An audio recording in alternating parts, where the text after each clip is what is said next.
ಏನ್ ಹೇಳ್ತಾ ಇದೆ ಅಂದ್ರೆ ಪರೋ ಮಾತ್ರಯ ತನ್ಮಾವಧಾನ ನತೇ ಮಹಿಷ್ಣಂ ಅನ್ವಷ್ಣವಂತಿ ನತೇ ವಿಷ್ಣು ಜಾಯಮಾನೋ ನ ಜಾತೋ ದೇವಾ ಮಹಿಮ್ನಃ ಪರಮಂತಮಾಪ. ಈ ವೇದದ ವ್ಯಾಖ್ಯಾನವನ್ನ ಈ ಶ್ಲೋಕದಲ್ಲಿ ಶ್ರೀಮದ್ ಆಚಾರ್ಯ ಮಾಡ್ತಾರೆ. ಪರಮೋಪಿ ರಮೇಶಿತುರಸ್ಯ ಸಮೋ ನಹಿ ಕಶ್ಚಿದಭೂನ್ನ ಭವಿಷ್ಯತಿ ಚ ಕ್ವಚಿದತ್ಯತನೋಪಿ ನ ಪೂರ್ಣ ಸದಾ ಗಣಿತೇಷ್ಟ್ಯ ಗುಣಾನುಭವೈಕತನೋ. ಪರಮಾತ್ಮನಿಗೆ ಸಮತ್ವ ಉತ್ತಮತ್ವ ಅಂತನ್ನೋದು ತ್ರಿಕಾಲದಲ್ಲಿ ಎಲ್ಲೂ ಕೂಡ ಇದೆ. ತ್ರಿಕಾಲ ಅಂದ್ರೆ ಇಲ್ಲಿ ಸೃಷ್ಟಿ ಸ್ಥಿತಿ ಲಯ ಕಾಲ ಅಲ್ಲ. ಹಿಂದೆ ಭೂತ ಕಾಲದಲ್ಲೂ ಕೂಡ ಪರಮಾತ್ಮನಿಗೆ ಸಮರು ಯಾರೂ ಇಲ್ಲ.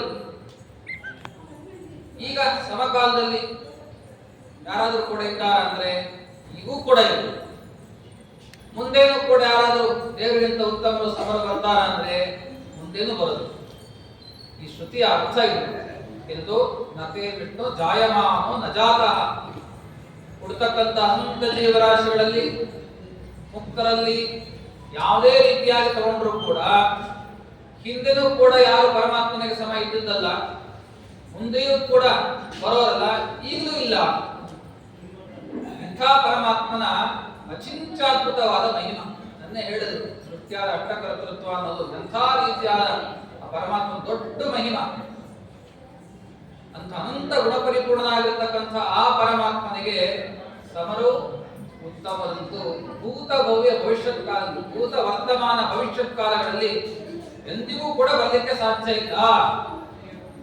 ನನಗೆ ಕಶ್ಚಿದ ಭೂತ್ ಹಿಂದೆ ಕಶ್ಚಿತ್ ಯಾರಾದ್ರೂ ಇದ್ರ ಯಾರು ಇಲ್ಲ.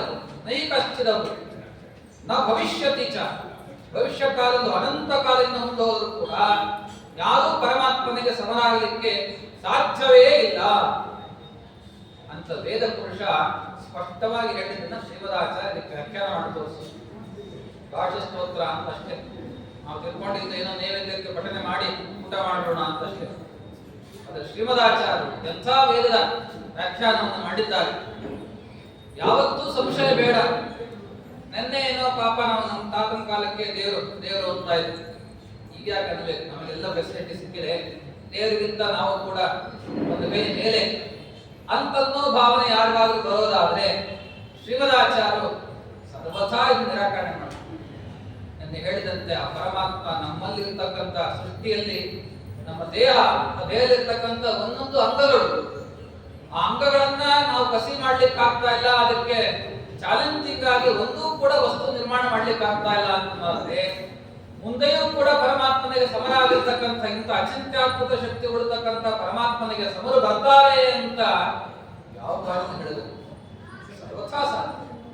ಎಂತೆಂಥ ರೀತಿಯಾದ ಸಾಧನೆ ಮಾಡಿದ್ರು ಕೂಡ ಪರಮಾತ್ಮನಿಗೆ ಸಮರು ಎಂತೆಂಥ ದೇವತೆಗಳು ಕೂಡ ಬರಲಿಕ್ಕೆ ಸಾಧ್ಯ ಇಲ್ಲ.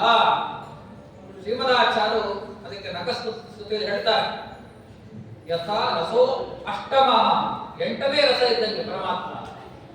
ಜಗತ್ನಲ್ಲಿ ಎಷ್ಟು ರಸ ಕಾಣುತ್ತೆ ನಮಗೆ? 6 ರಸ, ಷಡ್ರಸಗಳು ಅಂತ ಪ್ರಸಿದ್ಧ. 7ನೇ ರಸ ಇದೆಯಾ? ಇಲ್ಲವೇ ಇಲ್ಲ. 7ನೇ ರಸನೇ ಇಲ್ಲ. ಪರಮಾತ್ಮ ಹೆಂಗಂದ್ರೆ 8ನೇ ರಸ ಇದ್ದಂಗೆ ಅಂತ. ಇದರ ತಾತ್ಪರ್ಯ ಏನು? ಇದೇ ಶ್ಲೋಕದ ಇದೇ ವೇದದ ತಾತ್ಪರ್ಯ ಶ್ರೀಮದಾಚಾರ್ಯ ನಖಸ್ತುತಿಯಲ್ಲಿ ಹೇಳಿದ್ರು. ರಸೋ ಯೋಷ್ಟಮ, ಪರಮಾತ್ಮ 8ನೇ ರಸ ಇದ್ದಂಗೆ ಅಂದ್ರೆ ಹಿಂದೆ ಈಗ ಮುಂದೆ ಯಾವ ಕಾಲದಲ್ಲೂ ಕೂಡ ಪರಮಾತ್ಮನಿಗೆ ಸಮ ಉತ್ತಮರು ಬರಲಿಕ್ಕೆ ಸಾಧ್ಯನೇ ಇಲ್ಲ. ಸಮರೇ ಇಲ್ಲ ಅಂದ್ರೆ ಉತ್ತಮರಂತೂ ಬರಲಿಕ್ಕೆ ಸಾಧ್ಯನೇ ಇಲ್ಲ ಅಂತ ಇದನ್ನ ಖಂಡನೆ ಮಾಡಿದ್ದು ಶ್ರೀಮದಾಚಾರ್ಯ. ಎಂಥ ಮಾತುಗಳು ಆಚಾರ್ಯ! ಒಂದೊಂದು ಮಾತು ಸಣ್ಣ ಪುಟ್ಟ ಸ್ತೋತ್ರಗಳು. ನರಸಿಂಹ ನಖಸ್ತುತಿ ಅಂತ ಹೇಳಿ ಅಂದ್ರು ಕೂಡ ಲಕ್ಷ್ಮೀಕಾಂತ ಸಮಂತತೋಪಿ ಕಲಯನ್ ನೈವೇಶಿತುಷ್ಟೇ ಸಮಂ ಪಶ್ಯಾಮ್ಯುತ್ತಮ ವಸ್ತು ದೂರತರತೋ ವಾಸ್ತವ ರಸೋಯೋಟ್ಟಮಃ. ಈ ಶ್ಲೋಕದಲ್ಲಿ ಇದೇ ಅರ್ಥವನ್ನ ಹೇಳಿದೆ. ಸಮಂತತಃ ಅಪಿ ಕಲಯನ್, ಚೆನ್ನಾಗಿ ವಿಚಾರ ಮಾಡಿ. ಎಷ್ಟು ಬೇಕಾ ಕಾಲ ಅವಕಾಶ ತಗೊಳ್ರಿ, ಎಂಥ ವೇದ ತಗೊಳ್ರಿ, ಎಂಥ ರೀತಿಯಾದ ಶಾಸ್ತ್ರವನ್ನು ಅಲೋಡನೆ ಮಾಡ್ರಿ, ಏನ್ ನೀವು ಕೂಡ ಚೆನ್ನಾಗಿ ರಿಸರ್ಚ್ ಮಾಡಿದ್ರು ಕೂಡ ಪರಮಾತ್ಮನಿಗೆ ಸಮರು ಯಾರು ಹುಟ್ಟಿದ್ದಿಲ್ಲ, ಯಾರು ಇಲ್ಲೂ ಇಲ್ಲ. ಅದಕ್ಕೆ ಅಷ್ಟಮ ಸಹಿತಕ್ಕೆ ಪರಮಾತ್ಮ ಹತ್ರನೂ ಸುಳಿಲಿಕ್ಕೆ ಸಾಧ್ಯ ಅಂತ ಸರ್ವೋತ್ತಮ ತಮನಾಗಿರ್ತಕ್ಕಂಥ ಪರಮಾತ್ಮ ನಾಳೆ ಯಾವುದೋ ಒಂದು ಮ್ಯಾನೇಜರ್ ಕೊಟ್ಟಿರ್ತೀವಿ, ಅದಕ್ಕೆ ಇನ್ನೊಬ್ಬ ಬರ್ತಾನೆ, ಪ್ರೈಮ್ ಮಿನಿಸ್ಟರ್ ಕೋರ್ಟಿಗೆ ಇನ್ನೊಬ್ಬರು ಬರ್ತಾರೆ, ಪ್ರೆಸಿಡೆಂಟ್ ಕೋರ್ಟಿಗೆ ಇನ್ನೊಬ್ಬರು ಬರ್ತಾನೆ, ಎಲ್ಲಾ ಪೋಸ್ಟ್ಗಳು ಇನ್ನೊಬ್ಬರು ಬರ್ತಾರೆ. ಆದ್ರೆ ಸರ್ವೋತ್ತಮನಾಗಿರ್ತಕ್ಕಂಥ ನಾರಾಯಣ ಪೋಸ್ಟಿಗೆ ಯಾರ್ಯಾರು ಕೂಡ ಬರಲಿಕ್ಕೆ ಸಮರ್ಥರಲ್ಲವೇ ಇಲ್ಲ. ಈಗಲೇ ಶ್ರೀಮದಾಚಾರ್ಯ ಬರೆದು ಕೊಟ್ಬಿಟ್ಟಿದ್ದಾರೆ, ವೇದದಲ್ಲಿ ಹೇಳಿದ್ರು ಸರ್ವಥಾ ಸಾಧ್ಯ ಇಲ್ಲ. ನಾಸ್ತಿ ನಾರಾಯಣ ಸಮೋ ನ ಭೂತೋ ನ ಭವಿಷ್ಯತಿ ಏತೇನ ಸತ್ಯವಾಕ್ಯೇನ ಸರ್ವಾರ್ಥಾನ್ ಸಾಧಯಾಮ್ಯಹಂ. ಭಾರತದ ನಿರ್ಣಯ, ಮಹಾಭಾರತದಲ್ಲಿ ಬರ್ತಕ್ಕಂಥ ಮಾತು ಪರಮಾತ್ಮನಿಗೆ ಸಮ ಯಾರು ಕೂಡ ಭೂತ ಭವಿಷ್ಯಕ್ಕಾಗಿ ಬರೋದಿಲ್ಲ ಅಂತ ಮಹಾಭಾರತದ ಮಾತನ್ನು ಇಲ್ಲಿ ವ್ಯಾಖ್ಯಾನ ಮಾಡಿದಂತ. ಬರೀ ವೇದ ಅಷ್ಟೇ ಅಲ್ಲ, ಮಹಾಭಾರತದ ಈ ಮಾತನ್ನು ಕೂಡ ಶ್ರೀಮದಾಚಾರ್ಯ ಈ ಭಾಷಾ ಸ್ತೋತ್ರದ ಈ ಒಂದು ಶ್ಲೋಕದಿಂದ ವ್ಯಾಖ್ಯಾನವನ್ನು ಮಾಡಿ ತೋರಿಸಿದ್ದಾರೆ. ಪೂರ್ಣ ಸದಾ ಗಣಿತೇಟ್ಯ, ಎಲ್ಲ ಗುಣ. ಯಾಕೆ ದೇವರ ಸಮ ಬರ್ಲಿಕ್ಕೆ ಯಾರು ಸಾಧ್ಯ ಇಲ್ಲ ಯಾಕೆ ಅಂತ ಕೇಳಿದ್ರೆ ಅವನಷ್ಟು ಪೂರ್ಣ ಯಾರು ಇಲ್ಲ. ಯಾಕೆಂದ್ರೆ ಆ ಪೂರ್ಣ ಅಂತನ್ನು ಎಷ್ಟು ಪೂರ್ಣ ಇದೆ ಅಂತಂದ್ರೆ ಪೂರ್ಣಮಸಿ ಪೂರ್ಣಮ್ಮೇ ಭೂಯಾ ಸುಪೂರ್ಣಮಸ್ಸು ಪೂರ್ಣಮ್ಮೇ ಭೂಯಾ ಸದಸಿ ಸತ್ಮೇ ಭೂಯಾ ಸರ್ವಮಸ್ಸು ಸರ್ವಮ್ಮೇ ಭೂಯಾ. ಒಂದೊಂದು ಗುಣಗಳು ಕೂಡ ಅನಂತ ಅಂತ ಪರಮಾತ್ಮ, ಒಂದೊಂದು ಗುಣಗಳು ಅನಂತ. ಪೂರ್ಣದಲ್ಲಿ ಪೂರ್ಣ ಅಂದ್ರೆ ದೇವರಲ್ಲಿ ಒಳ್ಳೆ ರೀತಿಯಾದ ರೂಪ ಇದೆ ಅಂತ ತಗೊಂಡ್ರೆ ಲಕ್ಷ್ಮಿಯಿಂದ ಹೇಳ್ಕೊಂಡು ಯಾರಿಗೂ ಕೂಡ ಅಂತ ನಿರತಿಶಯ ಸ್ಪಷ್ಟವಾಗಿರ್ತಕ್ಕಂಥ ರೂಪ ಯಾರಿಗೂ. ಹಾಗೆ ನಾವು ದೇವರಂಗೆ ಒಬ್ಬ ವ್ಯಕ್ತಿ ಡಿಸೈನ್ ಮಾಡಿ ಆ ರೂಪವನ್ನು ಡಿಸೈನ್ ಮಾಡ್ತೀನಿ ಅಂತ ಹೋದ್ರು ಕೂಡ ದೇವರಷ್ಟು ರೂಪವನ್ನು ಯಾರೋ ಬರ್ಲಿಕ್ಕೆ ಸಾಧ್ಯ. ಅತೀ ಸ್ಪಷ್ಟ. ಇನ್ನು ಬುದ್ಧಿವಂತಿಕೆ, ಇನ್ನ ಪರಮಾತ್ಮನ ನಿರ್ದೋಷತ್ವ ಎಲ್ಲವೂ ನೋಡೋದಾದ್ರೆ ದೇವರಷ್ಟು ಸ್ಪಷ್ಟವಾಗಿರತಕ್ಕಂಥ ಗುಣಗಳು ಯಾರ್ಯಾರದು ಕಾಣುತ್ತೆ. ಒಂದೊಂದು ಗುಣಗಳೇ ಅನಂತ ಅಂದ್ರೆ ಇನ್ನ ಅಂತ ಅನಂತ ಗುಣಗಳು ಪರಮಾತ್ಮ. ಹಾಗೆ ಆ ದೇವರಿಗೆ ಸಮ ಯಾರಾದ್ರೂ ಬರಲಿಕ್ಕೆ ಸಾಧ್ಯ ಉಂಟಾ? ಪೂರ್ಣ ಸದಾ ಅಗಣಿತ. ಎಣಿಸೋಣ ಅಂತ ಹೋದ್ರೆ ಬೇರೆ ಎಲ್ಲ ಜೀವರಾಶಿಗಳ ಎಣಿಸಬಹುದು. ಆ ವಿಷ್ಣು ಸೂಕ್ತ ಹೇಳ್ತಾರೆ, ವಿಷ್ಣೋನಕಂ ವೀರ್ಯಾಣಿ ಪ್ರವೋಚಂ ಯಪ್ಪಾರ್ಚೀವಾನ್ ಹಿಮೇರಜಾಂಸಿ. ನೀವು ಬೇಕಾದ್ರೆ ಭೂಮಿ ಮೇಲೆ ಇರ್ತಕ್ಕಂಥ ಪ್ರತಿಯೊಂದು ಧೂಳು ಕಣಗಳನ್ನು ಎಣಿಸಿಡಬಹುದು. ಪ್ರತಿಯೊಂದು ಸಣ್ಣ ಸಣ್ಣ ಪುಟ್ಟ ಧೂಳು ಕಣಗಳನ್ನು ಬೇಕಾದ್ರೆ ಎಣಿಸಬಹುದು. ಆದರೆ ಪರಮಾತ್ಮನ ಗುಣಗಳನ್ನ ಯಾರು ಎಣಿಸಲಿಕ್ಕೆ ಸಾಧ್ಯ ಇಲ್ಲ. ಅಗಣಿತ ಗುಣಮಾಣಿಕ್ಯ ವಿಷದ ಸುಧಾರಣೆ ಪರಮಾತ್ಮನ ಗುಣಗಳನ್ನ ಎಣಿಸ್ಲಿಕ್ಕೆ ಯಾರಿಗೂ ಕೂಡ ಸಾಧ್ಯ ಇಲ್ಲ. ಸ್ವತಃ ಸದಾಕಾಲ ಪರಮಾತ್ಮನ ಹತ್ರನೇ ಇರ್ತಕ್ಕಂಥ ಲಕ್ಷ್ಮೀ ದೇವಿಗೂ ಕೂಡ ಸಾಧ್ಯ ಇಲ್ಲ. ರಮಾಪಿ ಪದಾಂಗುಲೀಲಸನ್ ನಖದೂರಾಜದನಂತ ಸದ್ಗುಣಾನ್ ಗಣಯೇ ಗಣಯಂತ್ಯನಾರತ ಪರಮಾನ್ ಕೋಸ್ಯ ಪರೋ ಗುಣಾನ್ ವದೇ. ನಾರಾಯಣ ಪಂಡಿತಾಚಾರ್ಯ ಅಂತಾರೆ ಸುಮಧ್ವಜದಲ್ಲಿ, ರಮಾದೇವಿಗೂ ಕೂಡ ಎಷ್ಟೆಣಿಸಿದೆಯೇ, ಯಾವಾಗ ದೇವರ ಹತ್ರ ಇರ್ತಿಲ್ಲ, ಎಷ್ಟೆಣಿಸಿದ್ದಿ ನಿನ್ನ ಯಜಮಾನನ ಗುಣಗಳನ್ನ ಅಂತ ಪ್ರಶ್ನೆ ಮಾಡಿದ್ರೆ ಆ ಯಜಮಾನರು, ಅವರ ಕಾಲು, ಆ ಕಾಲಿರ್ತಕ್ಕಂಥ ಒಂದು ಬೆರಳು, ಆ ಬೆರಳಿರ್ತಕ್ಕಂಥ ಉಗುರು, ಆ ಉಗುರನ್ನ ಅನಂತ ಭಾಗ ಮಾಡಿದ್ರೆ ಒಂದು ಸಣ್ಣ ಕಣದಷ್ಟು ಕೂಡ ಪೂರ್ತಿ ನಾ ತಿಳ್ಕೊಂಡಿಲ್ಲ ಅಂತ ಅಷ್ಟು ಎಣಿಸಿಲ್ಲ. ದೇವರ ಆ ಕಿಂಚಿತ್ತು ಅವಯದಲ್ಲೂ ಕೂಡ ಅನಂತ ಅನಂತ ಗುಣಗಳಿದ್ದ, ಅನಂತ ಅನಂತ ಗುಣಗಳಿದ್ದ. ಎಂಥ ಮೂರ್ತಿ ಪರಮಾತ್ಮ, ಎಂಥ ಪರಮ ಮಂಗಲ ಮೂರ್ತಿ. ಅಂತ ರಮಾದೇವಿಗೆ ಎಣಿಸ್ಲಿಕ್ಕಾಗಿಲ್ಲ ಅಂದ್ರೆ ನಾವು ಆಗ ಈಗ ಹೋಗಿ ಬರೋದು, ಸುಟ್ಟಿಗೆ ಬರ್ತೀವಿ ಹೋಗ್ತೀವಿ. ಆದ್ರೆ ನಮ್ಮಂಥವ್ರು ಏನಂತ ಎಣಿಸ್ಲಿಕ್ಕೆ ಸಾಧ್ಯ?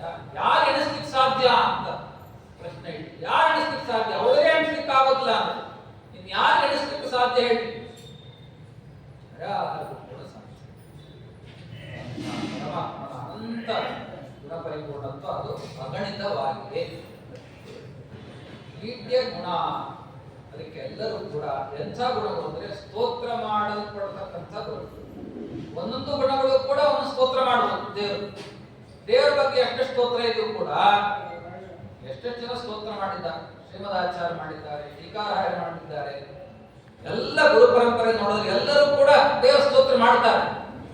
ಅಷ್ಟೆಲ್ಲ ಇಡೀ ನೀವು ಸ್ತೋತ್ರ ಮಾಲಿಕ ತಗೊಳ್ರಿ, ಯಾವ್ದಾರ ಪುಸ್ತಕ ತಗೊಳ್ರಿ, ಯಾವ ಪುಸ್ತಕ ಎಷ್ಟು ನೀವು ಓದಿದ್ರು ಕೂಡ, ಎಷ್ಟು ಸ್ತೋತ್ರ ಮಾಡಿದ್ರು ಕೂಡ ಪರಮಾತ್ಮನ ಒಂದೊಂದು ಗುಣಗಳೇ ಅನಂತ ಇದೆ ಅಂದ್ರೆ ಎಷ್ಟು ಸ್ತೋತ್ರ ಮಾಡ್ಬೇಕು ದೇವರನ್ನು, ಎಷ್ಟು ಸ್ತೋತ್ರ ಮಾಡ್ಬೇಕು.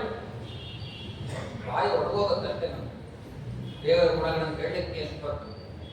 ನಮ್ಮ ಯೋಗ್ಯತೆಗೆ ತಕ್ಕಂತ ಒಂದೂ ಗುಣಗಳನ್ನು ಕೂಡ ಎಣಿಸ್ಲಿಕ್ಕೆ ನಮ್ಮ ಕೈಲಿ ಸಾಧ್ಯ ಇಲ್ಲ. ನಾವು ಮನುಷ್ಯರು, ದೇವರ ಒಂದೂ ಗುಣಗಳನ್ನು ಕೂಡ ಎಣಿಸ್ಲಿಕ್ಕೆ ಸಾಧ್ಯ ಇಲ್ಲ. ಇಂಥ ಅನಂತ ಗುಣ ಸಂಪನ್ನನಾಗಿರ್ತಕ್ಕಂಥ ಪರಮಾತ್ಮ, ಅವನನ್ನ ನಾವು ಕೂಡ ಅದಕ್ಕೋಸ್ಕರ ಸ್ತೋತ್ರ ಮಾಡಬೇಕು. ಅವನ್ನ ಅದಕ್ಕೋಸ್ಕರ ನಾವು ಶರಣ ಹೊಂದಬೇಕು. ಗುಣಾನುಭವೈಕತನು, ಈ ಪರಮಾತ್ಮನ ಶರೀರನೇ ಅನಂತ ಗುಣದ ಒಂದು ಖನಿಜ ಇದೆ. ಪರಮಾತ್ಮನ ಆ ದೇಹವೇ ಹಾಗೆ. ಆ ದೇಹ ಎಂತದ್ದು? ಅನಂತ ಗುಣಮಯವಾಗಿರ್ತಕ್ಕಂಥ ಶರೀರ. ಊಹಿಸಲಿಕ್ಕೂ ಸಾಧ್ಯ ಇಲ್ಲ ಆ ಪರಮಾತ್ಮ. ಎನ್ನೆ ಹೇಳಿದ್ದೆ, ಎಂತೆಂಥ ಗ್ಯಾಲಕ್ಸಿಗಳು ನೋಡಿದ್ರು ಕೂಡ ಎಲ್ಲವನ್ನೂ ತುಂಬಿಕೊಂಡಿದ್ದಾರೆ ಪರಮಾತ್ಮ. ಅಂದ್ರೆ ಅವರ ರೂಪ ಹಿಂಗಿರಬೇಕು. ವರಾಹ ರೂಪದ ಬಗ್ಗೆ ಹೇಳ್ತಾರೆ. ವರಾಹ ರೂಪದ ಬಗ್ಗೆ ಹೇಳಬೇಕಾದ್ರೆ ಆ ಪರಮಾತ್ಮನ ಒಂದೇ ಒಂದು ಕೂದಲು, ವರಾಹದೇವರು ಒಂದೇ ಒಂದು ಕೂದಲು ಕೂಡ ಇಡೀ ಬ್ರಹ್ಮಾಂಡದಲ್ಲಿರ್ತಕ್ಕಂಥ ಒಳಗೆ ಬಂದಿರತಕ್ಕಂಥ ನೀರನ್ನು ಹಾಕಿ ಕಾಲು ತೊಳೆಯೋಣ, ಅಭಿಷೇಕ ಮಾಡೋಣ ಅಂತ ಹೋದ್ರೆ ಬ್ರಹ್ಮದೇವರಿಗೆ ವರಾಹದೇವರು ಒಂದು ಕೂದಲಿಗೆ ಸಾಕಾಗಿರುವಂಥದ್ದು. ಮೈ ಮೇಲೆ ಇರ್ತಕ್ಕಂಥ ಒಂದು ಕೂದಲಿಗೆ ಆ ನೀರು ಅಷ್ಟೆಲ್ಲ ನೀರು ಹಾಕಿದ್ರು ಕೂಡ ಒಂದೂ ಕೂದಲು ಕೂಡ ದೇವರನ್ನು ತೊಯ್ಯಿಲ್ವಂತ. ಆದರೆ ಎಂಥ ಅದ್ಭುತವಾದ ರೂಪ ಪರಮಾತ್ಮ, ಅಚಿಂತ್ಯದ್ಭುತವಾಗಿರ್ತಕ್ಕಂಥ ಆ ರೂಪ, ದೇಹ ಪರಮಾತ್ಮನದು ಎಲ್ಲವೂ ಕೂಡ ಅನಂತ ಗುಣ ಪರಿಪೂರ್ಣವಾದ. ರಾಮ ಆಗಲಿ, ಕೃಷ್ಣ ಆಗಲಿ, ವೇದವ್ಯಾಸ ಆಗಲಿ, ಮತ್ಸ್ಯ ಆಗಲಿ, ಕೂರ್ಮ ಆಗಲಿ, ವರಾಹ ಆಗಲಿ, ನರಸಿಂಹದೇವರಾಗಲಿ, ಯಾವುದೇ ರೂಪ ತಗೊಳ್ಳಿ ಎಲ್ಲವೂ ಕೂಡ ಗುಣ ಪರಿಪೂರ್ಣವಾಗತ್ತೆ, ದೋಷ ದೂರವಾಗತ್ತೆ. ಯಾವುದಕ್ಕೂ ಯಾವ ಅದ್ಭುತವಾದ ಆ ದೇಹವಿರ್ತಕ್ಕಂಥ ಪರಮಾತ್ಮನಿಗೂ ನಮಗೂ ಕೂಡ ಎಲ್ಲಿ ಐಕ್ಯ ಕೂಡುತ್ತದೆ ಹೇಳಿ? ಹೇಗೆ ಸಾಧ್ಯ? ನಮಗೂ ಪರಮಾತ್ಮನ ಐಕ್ಯ ಎಷ್ಟು? ಅದು ಬಹಳ ತಪ್ಪು, ಹಾಸ್ಯಾಸ್ಪದ. ಇಂಥ ಅದ್ಭುತವಾದ ಸ್ತೋತ್ರ ಶ್ರೀಮದಾಚಾರ್ಯ ಮಾಡ್ತಾ, ಈಗ ಸ್ತೋತ್ರ ಮಾಡಿ ಪರಮಾತ್ಮನ ಉತ್ತಮವಾದ ಗತಿ ಕೊಡ್ತಾನೆ ನಿಮಗೆ.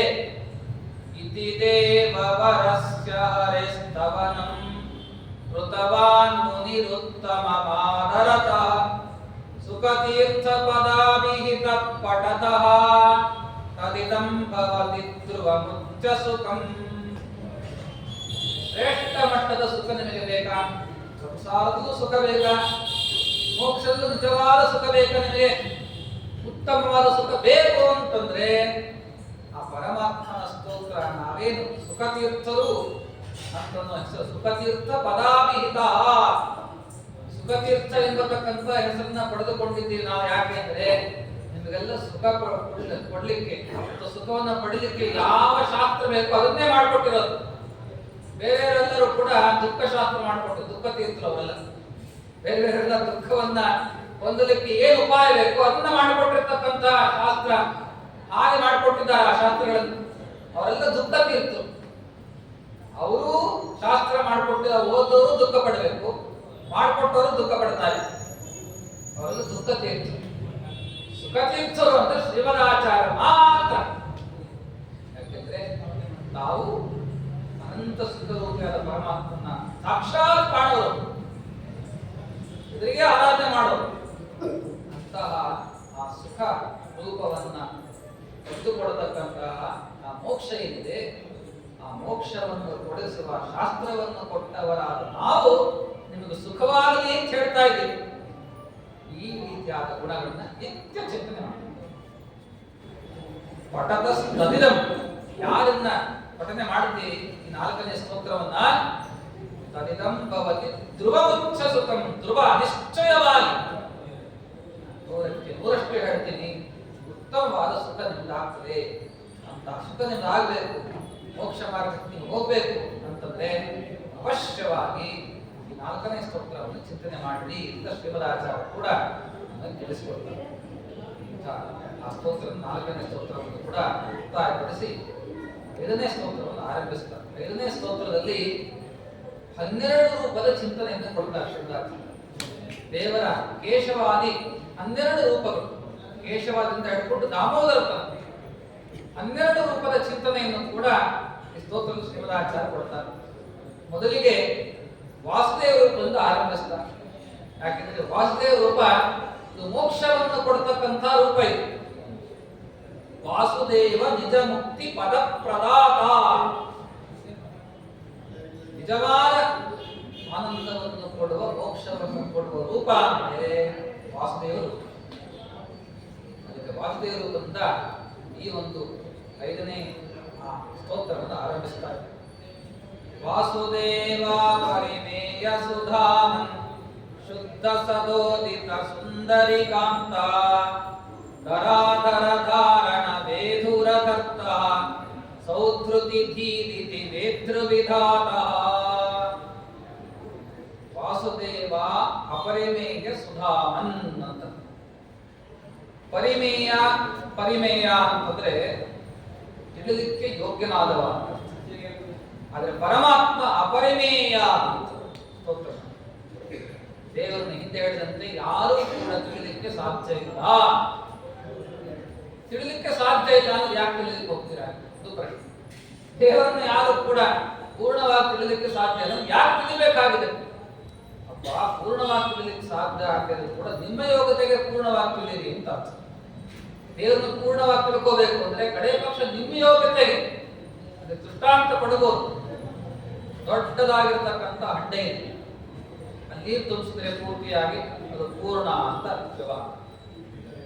ಅದೇ ಸ್ವಲ್ಪ ಒಂದು ಕೊಡ, ಆ ಕೊಡದಲ್ಲೂ ಕೂಡ ಪೂರ್ತಿ ನೀರು ತುಂಬಿಸಿದ್ರೆ ಕೊಡ ಪೂರ್ಣವಾಗಿದೆ. ಆದ್ರೆ ಕೊಡದಷ್ಟು ನೀರು ಹಂಡೆಯಲ್ಲಿ ಅಷ್ಟೇ ಇರುತ್ತೆ, ಮತ್ತೆ ಇನ್ನೂ ಜಾಸ್ತಿ ಇರುತ್ತೆ. 16 ಕೊಡ ತುಂಬತಕ್ಕಂಥದ್ದು ಒಂದು ಹಂಡೆ, ಅದು ಪೂರ್ಣನೇ, ಇದು ಪೂರ್ಣ. ಇನ್ನ ಸಣ್ಣ ಸಣ್ಣ ಪಾತ್ರೆಗಳು, ಕಡೆ ಒಂದು ಲೋಟ, ಒಂದು ಚಮಚ. ಇಲ್ಲಿ ತನಕ ನಮ್ಮ ಯೋಗ್ಯತಾ ಅನ್ನೋದು, ಜೀವರಾಶಿಗಳ ಯೋಗ್ಯತಾ ಅನ್ನೋದು ಹಾಗಿದೆ ತಾರತಮ್ಯದಲ್ಲಿ. ಎಲ್ಲವೂ ಚಮಚ ಪೂರ್ತಿ ನೀರು ಹಾಕಿದ್ರೆ ಚಮಚ ತುಂಬೋಯ್ತು, ಸಲ್ಲೋಗುತ್ತೆ, ಅದು ಪೂರ್ಣವಾಗಿದೆ. ಅದಕ್ಕೂ ಪೂರ್ಣ ಅಂತ ವ್ಯವಹಾರ. ನಮಗೆ ಹಾಕಿ ಪೂರ್ತಿ ತುಂಬಿಸಿದ್ರು ಅದು ಪೂರ್ಣ ಅಂತ ವ್ಯವಹಾರ, ಅಂಡೆಗೆ ಹಾಕಿದ್ರು ಪೂರ್ಣ ಅಂತ ವ್ಯವಹಾರ. ಹೀಗೆಲ್ಲವೂ ಕೂಡ ಪೂರ್ಣವಾಗಿದೆ. ಆದ್ರೆ ಅಲ್ಲಿ ಪೂರ್ಣ ಅಂತಂದ್ರೆ ಹಂಡೆಯಷ್ಟು ಪೂರ್ಣ ಅಲ್ಲ, ಅಥವಾ ಕೊಡದಷ್ಟು ಪೂರ್ಣ ಅಲ್ಲ. ಚಮಚ ಎಲ್ಲಕ್ಕಿಂತಲೂ ಬಹಳ ಕಮ್ಮಿ ಪರಿಮಾಣ. ಅಂದ್ರೆ ನಮ್ಮ ಯೋಗ್ಯತೆ ಪಾತ್ರ ಎಷ್ಟಿದೆಯೋ ಅಷ್ಟಾದರೂ ಕೂಡ ಆ ಪರಮಾತ್ಮನನ್ನ ನಾವು ಚಿಂತನೆ ಮಾಡಬೇಕು. ಯಾಕೆಂದ್ರೆ ಮೋಕ್ಷ ಪಡಿಬೇಕಾದ್ರೆ ಹೃತ್ಸ್ನಃ ವೇದ ಅಧಿಗಂತವ್ಯ ಸರಸ್ಯೋಧಿ ದ್ವಿಜಂನಃ ಅಂತ ಮಾತು. ಬ್ರಾಹ್ಮಣರು ಎಲ್ಲ ವೇದವನ್ನು ಅಧ್ಯಯನ ಮಾಡಬೇಕು, ಅಧ್ಯಯನ ಮಾಡಿ ಅದರ ಅರ್ಥವನ್ನು ತಿಳ್ಕೋಬೇಕು ಮೋಕ್ಷ ಪಡಿಬೇಕಾದ್ರೆ ಅಂತ ಒಂದು ಮಾತಿದೆ. ಎಲ್ಲಾ ವೇದವನ್ನು ಅಧ್ಯಯನ ಮಾಡಬೇಕು ಅಂದ್ರೆ ಆಶ್ಚರ್ಯ. ಅಂದ್ರೆ ವೇದವ್ಯಾಸರು ಅನಂತ ವೇದದಲ್ಲಿ ಒಂದು ಭಾಗ ತಗೊಂಡು ಅವರು ಋಗ್ವೇದ, ಸಾಮವೇದ, ಯಜುರ್ವೇದ, ಅಥರ್ವವೇದ 4 ವೇದ ಮಾಡ್ಕೊಟ್ಟಿದ್ರು. ಒಂದು ಭಾಗ ಅನಂತ ವೇದದ ಒಂದು ಭಾಗ ತಗೊಂಡು ಅದು 4 ಮಾಡ್ಕೊಟ್ಟಿದ್ರು. ವೇದವನ್ನು ಸಮಗ್ರವಾಗಿ ಅಧ್ಯಯನ ಮಾಡಬೇಕು, ಸಮಗ್ರವಾದ ಅರ್ಥವನ್ನು ತಿಳ್ಕೋಬೇಕು ಮೋಕ್ಷ ಪಡಿಬೇಕಾದ್ರೆ ಅಂತ ಹೇಳಿದ್ರು. ಅದೇ ಪಕ್ಷ ನಿಮ್ಮ ಯೋಗ್ಯತೆಗೆ ತಕ್ಕಂತೆ ಅಂತ ಅಷ್ಟಾದ್ರೂ ತಿಳ್ಕೋಬೇಕು. ಕಡೆಗೆ ಸ್ವಶಾಖ ಅನ್ನೋದಕ್ಕೆ ನಮ್ಮ ಶಾಖೆ ಋಗ್ವೇದನೋ, ಯಜುರ್ವೇದನೋ, ಸಾಮವೇದನೋ, ಅಥರ್ವವೇದನೋ ಯಾವ ಶಾಖೆ ನಿಮ್ದಾಗಿದೆ ಆ ಶಾಖೆಯನ್ನಾದ್ರೂ ಕೂಡ ಅಧ್ಯಯನ ಮಾಡಿ ತಿಳ್ಕೊಳ್ಳಿ. ಮೋಕ್ಷ ಮಾರ್ಗವನ್ನು ಹಿಡಿಯಬೇಕಾಗುತ್ತೆ, ವೇದಗಳ ಸಾರವನ್ನು ತಿಳ್ಕೊಳ್ಳಿ ಅಂತ ಅಲ್ಲಿ ತನಕ ಹೇಳಿ. ಆದ್ರೆ ಪರಮಾತ್ಮ ನಿಜವಾಗ್ಲೂ ಪೂರ್ತಿ ತಿಳ್ಕೊಳ್ತೀನಿ ಅಂತಂದ್ರೆ ಪೂರ್ತಿಯಾಗಿ ತಿಳಿಯುವ ಸಬ್ಜೆಕ್ಟೇ ಅಲ್ಲ ಪರಮಾತ್ಮ. ಸಂಪೂರ್ಣವಾಗಿ ತಿಳಿಯುವ ಸಬ್ಜೆಕ್ಟೇ ಅಲ್ಲ. ಅಪರಿಮೇಯ ಸುಧಾ ಹೇಗೆ ತಿಳ್ಕೊಳ್ತೀರಾ? ಪ್ರತ್ಯಕ್ಷವಾಗಿ ದೇವರು ಕಂಡ ತಿಳ್ಕೊಂಡೋದಾಗಿದ್ದಾನೆ. ದೇವರು ಪ್ರತ್ಯಕ್ಷವಾಗಿ ಕಾಣೋದಿಲ್ಲ. ಪ್ರತ್ಯಕ್ಷವಾಗಿ ಕಾಣೋದಿಲ್ಲ ಅಂತಲೇ ಕೆಲವರು ದೇವರೇ ಇಲ್ಲ ಅಂತಾರೆ. ದೇವರ ಎದುರು ಕಂಡಿದ್ರೆ ದೇವರಿದ್ದಾನೆ ಅಂತ ಅನ್ಬೋದಪ್ಪ. ದೇವರು ಕಾಣ್ತಾ ಇಲ್ಲ ವ್ಯಕ್ತವಾಗಿ ದೇವರಿಲ್ಲ ಅಂತ ಹೇಳಿದ್ರೆ ಕಾಣದೇ ಇದ್ರು ಕೂಡ ಅನುಭವಕ್ಕೆ ವೇದ್ಯನಾಗಿದ್ದಾನೆ ಪರಮಾತ್ಮ. ಶೆಕೆ ಆಗಿದೆ ಅಂತ ಗಾಡಿ ಫ್ಯಾನ್ ಹಚ್ಚಿಕೊಂಡ್ರೆ ಗಾಡಿ ಬಂತು, ಮೈಯೆಲ್ಲ ತಂಪಾಯ್ತು. ಗಾಳಿ ಕಾಣುತ್ತಾ? ಮೈ ತಂಪಾಯ್ತೋ ಇಲ್ಲ ಮನಸ್ಸು. ಅಂದ್ರೆ ಆ ಗಾಳಿ ಇದೆ ಅಂತ ನಾವು ಅನುಮಾನದಿಂದ ತಿಳ್ಕೊಂತೀವಿ. ನಮಗೆ ಅದರಿಂದ ತಂಪಾಗ್ತಾ ಇದೆ, ಆದ್ರಿಂದ ಗಾಳಿ ರೂಪ ಇಲ್ಲದೆ ಇದ್ರು ಕೂಡ ಅದಕ್ಕೆ ಗಾಳಿ ಇದೆ ಅಂತ ಹೇಗೆ ಅರ್ಥ ಆಗುತ್ತೋ, ಅದೇ ರೀತಿ ಪರಮಾತ್ಮ ಅವನ ಕಣ್ಣಿಗೆ ಕಾಣದೇ ಇದ್ರು ಕೂಡ, ಪ್ರತ್ಯಕ್ಷ ವೇದ್ಯನಲ್ಲದೆ ಇದ್ದರೂ ಕೂಡ ದೇವರಿದ್ದಾನೆ ಅಂತ ಅನುಭವ ಪ್ರತಿಯೊಬ್ಬ ಜೀವರಾಶಿ. ಯಾಕೆಂದ್ರೆ ನೆನ್ನೆ ಹೇಳಿದಂತೆ ಎಲ್ಲವೂ ನಮ್ಮ ಕೈ ಮೀರಿದೆ. ಮೂರನೇ ಸ್ತೋತ್ರ ಶ್ರೀಮದಾಚಾರ್ಯ ಚಾಲೆಂಜ್ ಮಾಡಿ, ಯದಿ ನಾಮ ವಶೇ ಸಕಲ, ಎಲ್ಲವೂ ಜಗತ್ತಲ್ಲಿ ನಿನ್ನ ವಶ ಅಂತ ಆಗಿದ್ರೆ ನೀ ನಿತ್ಯ ಸುಖವನ್ನು ಅನುಭವ ಮಾಡಬೇಕಾಗಿತ್ತು, ಅನುಭವ ಮಾಡ್ತಾ ಇಲ್ಲ. ಆದ್ರಿಂದ ಯಾವುದು ನಿನ್ನ ವಶವಲ್ಲ, ಇಲ್ಲ ಪರಮಾತ್ಮನ ವಶ ಅಂತ ಅಂಗೀಕಾರ ಮಾಡಲೇಬೇಕಂತ ನಾಸ್ತಿಕನು ಕೂಡ ಅಂತಾರೆ. ಪ್ರತ್ಯಕ್ಷವಾಗಿ ಪರಮಾತ್ಮ ಕಾಣ್ತಾ ಇಲ್ಲ ಅಂದ್ರೂ ಕೂಡ ಅವನ ಅನುಭವ ನಮಗೆ ಬರ್ತಾ ಇಲ್ಲ, ಇದ್ದಾನೆ ಅಂತ ಒಪ್ಪಲೇಬೇಕು. ಅನುಮಾನ ಅಂತಂದ್ರೆ ಹೋಗಿ ಅನುಮಾನದಾರು ಕೂಡ ದೇವರ ಬಗ್ಗೆ ಕೂತು ತಿಳ್ಕೋಣ ಅಂತಂದ್ರೆ, ವಾಸುದೇವ ಅಪರಿಮೇಯ ಸುಧಾಮನ್, ಅನೇಕ ಅನುಮಾನಗಳನ್ನು ಪ್ರಯೋಗ ಮಾಡಿದರೂ ಕೂಡ ಅನುಮಾನಕ್ಕೆ ಮುಖ್ಯವಾದ ಬಲವನ್ನು ಕೊಡೋದು ದೃಷ್ಟಾಂತ, ಹೋಲಿಕೆ. ಅನುಮಾನ ಅಂದ್ರೆ ವ್ಯಾಪ್ತಿ ಅಂತ ಕರೀತಾರೆ. ವ್ಯಾಪ್ತಿ ಅಂತಂದ್ರೆ ಈ ಒಂದು ದೃಷ್ಟಾಂತ ಕೊಡ್ತೀನಿ. ಈಗ ಹೊಗೆ ಆಡ್ತಾ ಆಯ್ತು ಒಬ್ಬರ ಮನೆಯಲ್ಲಿ, ಹೊಗೆ ಆಡ್ತಾ ಇತ್ತು. ಹೊಗೆ ಆಡ್ತಾ ಇದೆ ಅಂತಂದ್ರೆ ನಾವು ಹೆಂಗ್ ತಿಳ್ಕೊಂತೀವಿ? ಓ ಅಲ್ಲಿ ಅಗ್ನಿ ಇದೆ, ಹೊಗೆ ಬರ್ತಾ ಇದೆ ಅಂದ್ರೆ ಅಗ್ನಿ ಇದೆ ಅಂತ ತಿಳ್ಕೊಂತೀವಿ.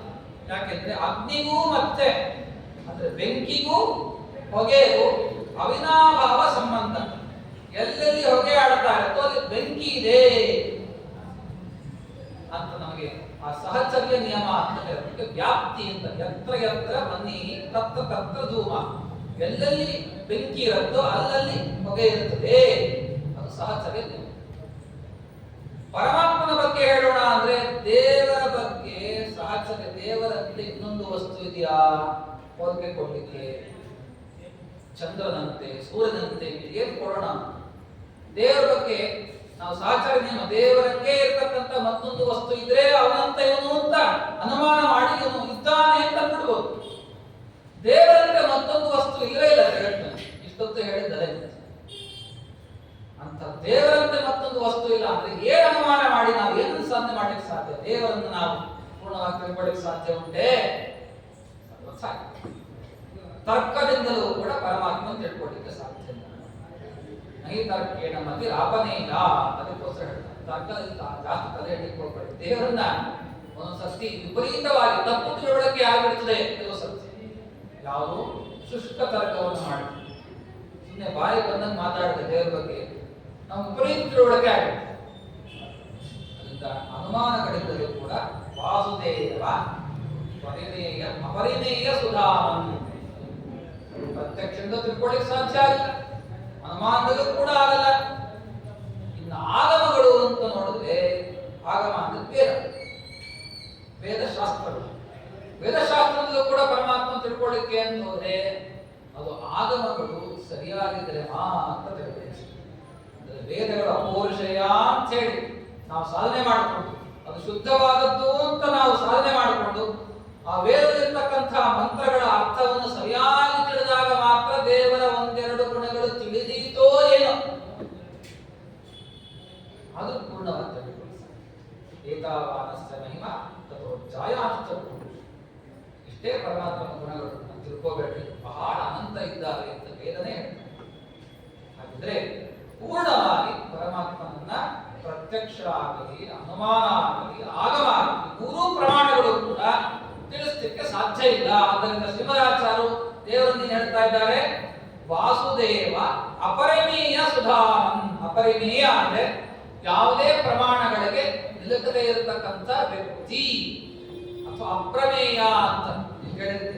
ಚನ್ನಪಟ್ಟಣಕ್ಕೆ ಹತ್ರ ಹೋಗ್ಬೇಕಾದ್ರೆ ಅಪ್ರಮೇಯ ನುಡಿಯಿದ್ದು ಕೃಷ್ಣ ದುರ್ಗಾ ಅಪ್ರಮೇಯ ಅಂತ ಯಾಕೆ ದೇವರ ಹೆಸರು ಅಂದ್ರೆ ಯಾವ ಪ್ರಮಾಣಗಳಿಗೂ ಕೂಡ ಸಿಲುಕದವನಲ್ಲ ಅವನು, ಯಾವುದಕ್ಕೂ ಸಿಕ್ಕಾಕೊಳ್ಳಿಲ್ಲ.